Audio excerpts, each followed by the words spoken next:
Pluto actually has some help by the Earth Mother herself when she's pulling Persephone back down. It has to come from within. For the stars, 'cause we're aiming high. It has to come from within.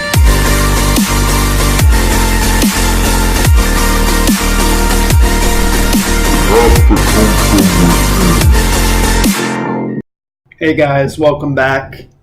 I'm just coming off of a late night study session here, and I really wanted to get a lot of these thoughts out, that are ruminating, because, now that I'm just sitting here digesting everything that I just read, it's like a lot.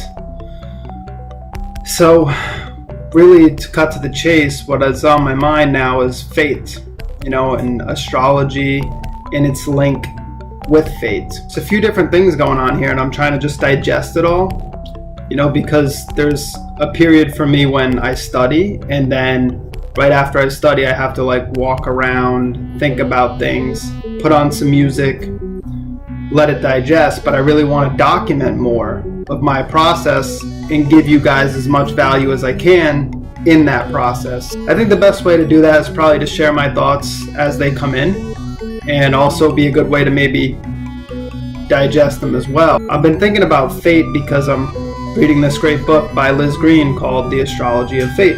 I mean, this book's crazy, awesome. What she details in this book is the fact that fate is really, the boundaries of yourself, and when you transgress upon those boundaries, you sort of get put back in your place by the goddesses or gods of fate. Sort of many different faces to fate. And one of those faces is Pluto. So what we're looking at now is the fact that, and what I'm thinking about now is the fact that Pluto plays an important role in fate. Kind of wasn't clear to me until I just finished the last chapter that I was on, which kind of brought me about a third of the way through the book. And there was an entire chapter about Pluto. And she really laid it out. She really let me in and let me understand what was going on. Not to go on too many topics and sort of overwhelm the video here. Just keep it simple. So what you have here is Pluto. And you have Gaia, the Earth Mother, right? The Earth Goddess. So you have Pluto, who obviously lives inside the Earth. He's the god of the underworld. And what happens is, there's that myth where he abducts Persephone and pulls her back down to Earth. And Liz Green explains that Pluto actually has some help by the Earth Mother herself when she's pulling Persephone back down. Gaia opens up a crack so Pluto can get down and take Persephone away. What does this all mean? Well, there's these things called the Anima and the Animus. So basically it's like I'm a male, so the Animus would be, the female inside me. I would recognize this through my relationship with my partner, who would sort of awaken this in me, get me to realize what I have to deal with. So depending on my aspects to Pluto in the astrology chart, I would experience this Animus or Anima in any number of different ways. Pluto Mars being one of the roughest ways to deal with it, and I won't really go into that because that's definitely beyond what I want to discuss in this video. But I will just say that it's good to get an idea about how this whole fate thing works, and karma, and how it stretches back through the family. And so, from mother to mother, and from mother to daughter, and how, you sort of come in here, and she ends up explaining how Pluto is like the male animus of the Earth Mother.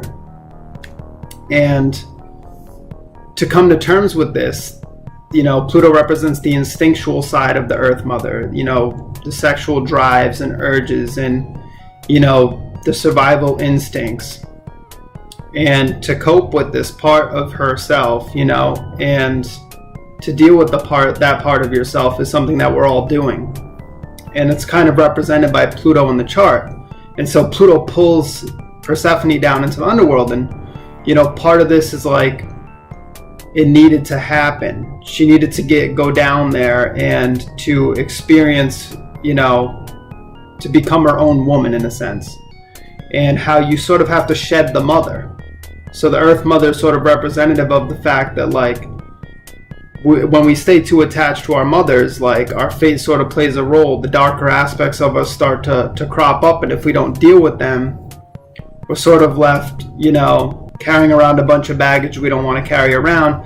And it's either physically stuff is happening to us that we don't like relationship problems, issues with projection, terrible dreams. And once we start to actually notice the symbolism of these dreams and start to notice, what's actually going on and what these symbols mean, we start to work it out within ourselves, which is what Pluto's really calling for, right? He's pulling you down into the underworld to really work things out without the projection of the partners and all this other stuff. He's really calling for you to really face those darker shades of yourself, those more instinctual drives of yourself, to get in touch, if you're a man, with that feminine inside of yourself, the issues with mom, and it's really about individuation. So becoming yourself as an individual. And then she talks about how like the moms have problems with that sometimes. Some mothers, it's tough for them to watch their daughter just grow up and be their own woman. And this creates some rough fate and some rough karma that sort of gets passed on to generation, because you get the mom who becomes a mom and sort of represses her sexual urges and desires, and then that gets transferred onto the daughter, who has to deal with that whole mess, and on and on and on, until finally it's like, as Liz Green puts it, all piles up, and then, one person may be strong enough, maybe with Pluto in the 12th house, as I always talk to people, comes in and sort of takes on all that baggage and has a really rough time and has to like analyze their dreams, which are scary and filled with shadow people and things like that, and has to digest that symbolism and to begin to understand what it all means, so that they can begin to work on it and overcome it. Because as she says in the book, when you repudiate it, right, when you ignore it or try to act like it's not there, sort of deal, then you just end up with the ill effects of it in your life again and again and again.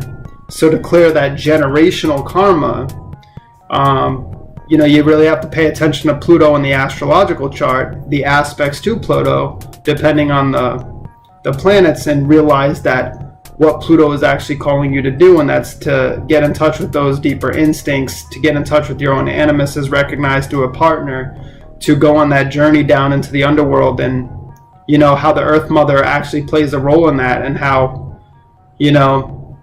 it goes way back to the womb of mom. So obviously just keep it right there, just keep it concise, but that's what I've been studying and going over. I think that's really going to enhance my ability when I'm working with people in their charts, because it's obviously speaking to past life karma, and it's also speaking to what you're dealing with in regards to your dreams and your unconscious, and the different maybe negative things that are happening to you that are trying to wake you up. So even though a lot of these things are faded, it's really a lot of the time trying to get us to take a journey that we might not have otherwise taken. If you like this video, please be sure to like, share, comment, subscribe. Please subscribe, and then you'll get more of my content in the future. And I'll see you next time.